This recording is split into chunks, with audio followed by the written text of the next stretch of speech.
सिंह लगन के चार्ट में हम शुक्र की प्लेसमेंट को विचार कर रहे हैं और इस वीडियो में अब थर्ड हाउस के लिए चर्चा करेंगे। तो थर्ड हाउस में देखा जाए तो शुक्र अपने स्वयं के घर में यहाँ पर आ जाते हैं और अपने खुद के घर में स्थित होने के साथ साथ वो आपके चार्ट में 10th हाउस को भी रिप्रेजेंट कर रहे हैं। ऐसा शुक्र अगर अब शुभ ग्रहों से प्रभावित होगा तो शुक्र की शुभता बढ़ेगी और ऐसा शुक्र फिर आपको और भी ज़्यादा टैलेंटेड और क्रिएटिव बनाएगा। लेकिन शुक्र किसी न किसी फायरी ग्रह से, किसी न किसी ऐसे ग्रह से प्रभावित होता ही है जो कि काफ़ी बैड इफेक्ट डाल रहा होता है शुक्र पे। ऐसे में भले ही शुक्र अपनी स्वराशि में ही बैठे हों, लेकिन उसके बावजूद भी जैसे अगर मंगल का प्रभाव है, राहु केतु का अगर प्रभाव है, इवन अगर शनि का भी प्रभाव यहाँ पर है, तो निश्चित तौर पे आपको ध्यान देना होगा। देखिए, शुक्र पर अगर शुभ ग्रहों का प्रभाव होगा तो यहाँ जो शुभ प्रभाव है शुक्र का वो भी थोड़ा सा इंक्रीज हो जाएगा, थोड़ा सा बढ़ जाएगा और फिर आपको रिश्तों के मामले में, बाकी अन्य टैलेंट के मामले में कुछ हद तक एक अच्छा बैलेंस लाइफ में दिखेगा। ऐसा शुक्र है तो व्यक्ति हर किसी के साथ बहुत अच्छा व्यवहार रखने वाला है। लेकिन आप सूर्य जैसे ग्रह से रिप्रेजेंट होने वाले पर्सन हैं तो आप ऑलरेडी बहुत एनर्जेटिक हैं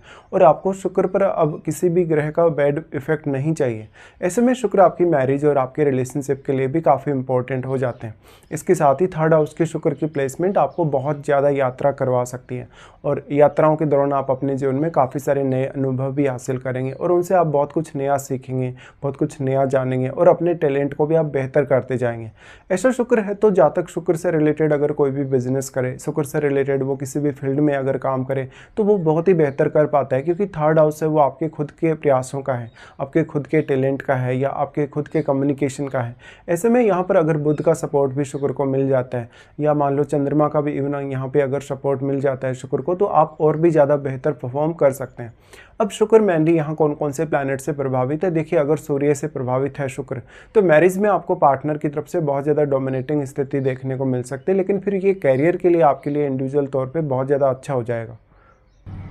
सूर्य का प्रभाव इस प्रकार से अगर ज़्यादा है शुक्र पे तो शुक्र 10th हाउस के भी लॉर्ड हैं और क्योंकि सूर्य आपके लग्नेश है, इस केस में ये बोला जा सकता है कि आपको अपने कैरियर के लिए कोई बहुत ज़्यादा ही हार्डवर्क करने की आवश्यकता नहीं होगी, बल्कि आपके कम हार्डवर्क में भी आपका काम चल सकता है और आपको वो फेम मिल सकता है जो कि आपको वास्तव में चाहिए। देखिए, शुक्र जितना ज़्यादा शुभ ग्रहों से प्रभावित होगा उतनी ही ज़्यादा आपको ऐशो आराम में, भोग विलास में या मैरिड लाइफ में जो है एक अच्छा बैलेंस मिल पाएगा लाइफ में। लेकिन अगर शुक्र पर किसी भी फायरी ग्रह का प्रभाव है, जैसे मंगल का प्रभाव है, सूर्य का प्रभाव है, तो आपकी धन और लग्जरी को लेकर अपेक्षाएं बढ़ती हैं और अब ये थर्ड हाउस होने की वजह से वो सब आप पाने की पूरी कोशिश करते हैं और आप वो हासिल भी करते हैं निश्चित तौर पे।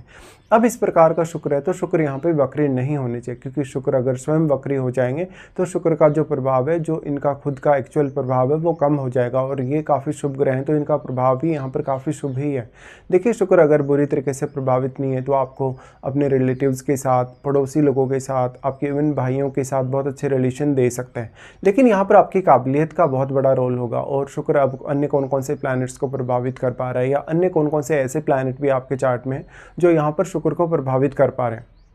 शुक्र की दृष्टि यहाँ पे नवम भाव पे रहेगी फिर, तो शुक्र यहाँ आपको नवम भाव के प्रति बहुत ज़्यादा डेडिकेशन देंगे, आपको देश विदेश की यात्राएं करवा सकते हैं, साथ ही साथ आपकी स्टडी के लिए भी काफ़ी हद तक शुक्र सपोर्ट करेगा आपको।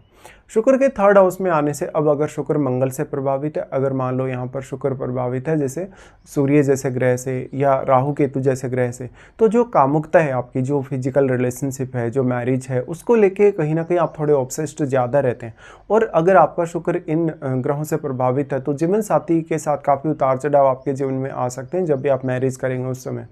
ऐसे केस में हालांकि आपको सप्तम भाव में बैठे प्लैनेट और आपके सप्तम शनि पर भी विचार जरूर ही करना होगा। अब जो शुक्र है वो कौन कौन से ऐसे ग्रहों से प्रभावित हो रहे हैं जो कि एक अच्छा प्रभाव डाल पाएँ, जो कि एक शुभ प्रभाव डाल पाएँ, तो फिर वो ग्रह आपके चार्ट में जिन भावों के स्वामी होंगे उन भाव विशेष से जुड़ा हुआ टैलेंट आपको मिलेगा। इस तरीके से शुक्र स्वयं जिन जिन ग्रहों को प्रभावित कर रहे हैं, अगर वो शुभ ग्रह हैं तो उन भावों से रिलेटेड मामलों में आपको काफ़ी टैलेंट देखने को मिलेगा जिनके वो ग्रह स्वामी हैं। शुक्र यहाँ से नवम भाव में बैठे हुए ग्रहों को भी प्रभावित करेंगे, तो नवम भाव में बैठे हुए ग्रहों का प्रभाव भी शुक्र पर अवश्य होगा। ऐसे केस में आपको ये सब देखना जरूरी है। शुक्र अब क्योंकि वो 10th लॉर्ड हैं तो वो आपको कैरियर में आगे बढ़ने के लिए बहुत ज़्यादा एफर्ट लगाने के लिए प्रेरित कर सकते हैं, लेकिन अकेला शुक्र है, ऐसा शुक्र है अगर बुरे प्रभाव में नहीं है तो आप कोई बहुत बड़ा ही रिस्क तो नहीं ले सकते हैं शुभ प्रभाव होने की वजह से।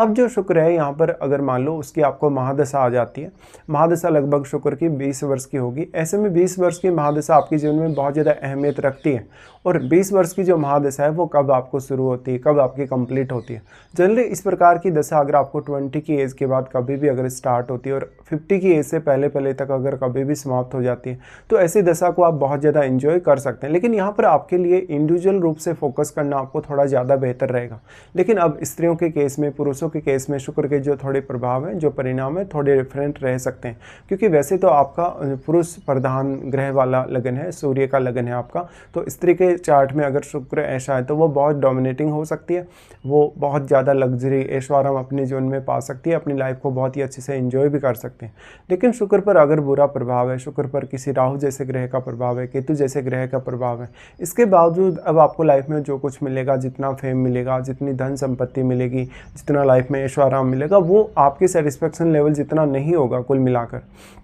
तो स्त्रियों के केस में यहाँ टैलेंट उनमें ज़्यादा होने की संभावना है, लेकिन डिपेंड ये करेगा कि कौन कौन से प्लैनेट्स का संबंध यहाँ पर है।